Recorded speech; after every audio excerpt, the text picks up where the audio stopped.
Hi, parents and caregivers. My name is Megan Hargrave. I am an education coach and consultant who has the privilege of working with your child or learner school in some way, shape, or form. The teachers and I have been doing lots of thinking about breakout rooms and utilizing breakout rooms more effectively when teaching virtually. One of the things that has constantly come up is, yes, Megan, but the parents are going to be so unsure of this, and the parents are going to think I'm not watching their child, and the parents don't see the purpose behind it. And I said, let's just pause there. And I know that you as parents and caregivers are 1000% supportive of your teachers.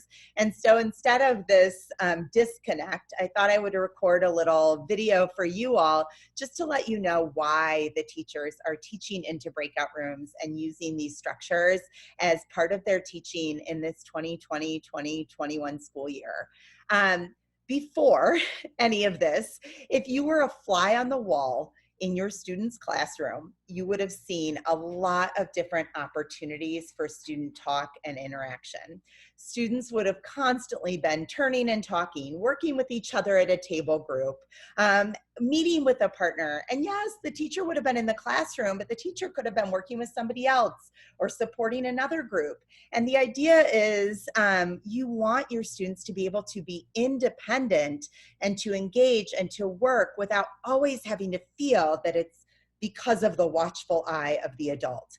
And so the breakout rooms are this scary unknown structure, but I would also say that breakout rooms are not all that different from what students are used to in the classroom, although they look very different. So let's talk about the why. Why are teachers using these breakout rooms? Why are they using these structures? And I would say the why is probably very similar to the why teachers have students turn and talk and work in groups and work with partners in the classroom. Number one for the why is that breakout rooms are an opportunity to support talking and listening skills. One of my former colleagues used to say that if you talk and you write, they're two parallel roads to the same end, and that end is thinking. And when we have to talk about something or write about something, writing is just talking on the page, talking is writing in the air. It pushes us to think and to process. So breakout rooms are a great opportunity to support your student in their talking and listening skills.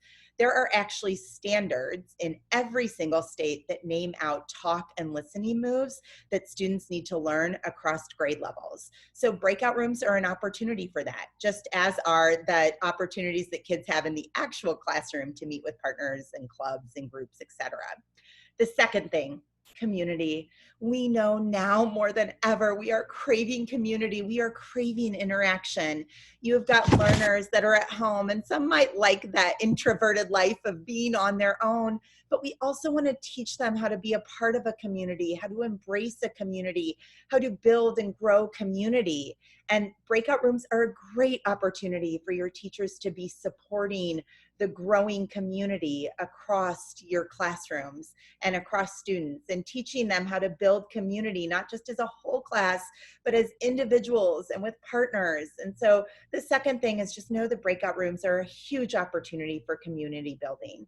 The third thing, the third why I want to share with you is that breakout rooms are a chance for voices to be heard. This is also why we do turn and talks and club conversations and table group work in the whole classroom, instead of it always just being a community circle.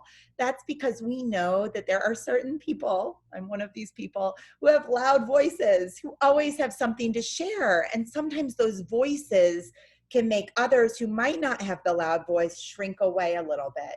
And so when we can create structures for students to meet in smaller groups, in individual groups, or in partnerships, it gives an opportunity for more students to be seen and heard. And it gives all students practice in what it means to be seen and heard and to share with one another. So another huge perk to having those breakout rooms. So we've got talk and listening, community, getting all voices heard. And then last but not least, breakout rooms are a great way to recreate some of the structures of the physical classroom that are missing right now. So one of those structures might be students' table space. A lot of times all of us just need a quiet place to work. We need a place to be on our own, but we also kind of want to know that somebody else is there. So sometimes teachers will open individual breakout rooms so that students can have that as their desk. We know that in the main classroom, students meet in table groups. So in breakout rooms, that can be recreating a table group that might be happening in the classroom.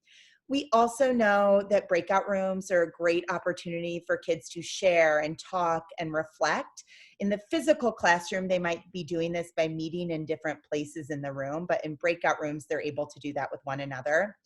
We also know that a lot of differentiation happens in the classroom. This is what you want as caregivers and parents. You want differentiation. You don't want one size fits all teaching. And in order to teach in a way that's not one size fits all teaching and can meet the wide range of needs and interests and access points of learners across a class of 20, 25, and 30, you want teachers to use breakout rooms so that they can be meeting with different groups of kids in different ways to support their varying needs, just as they would in the physical classroom. So I hope that that gives you a little bit of some background as to what breakout rooms are and why teachers are using them. And just know that your teachers are always thinking about the purpose, always thinking about the why, and then always thinking about how to teach students how to make those times productive. Will they always be perfect? No. Are conversations in the classroom always perfect? No. But as teachers, that's our opportunity to teach your learners, to help your learners learn how to make those times productive and how to set goals so that they can learn how to work in different groups with one another so that we can support those talk and listening skills. We can support that building a community. We can get all voices seen and heard, and we can keep what's important in the physical classroom also important in the virtual classroom, regardless of what direction our instruction takes this year. I hope this was helpful. Thanks for learning alongside.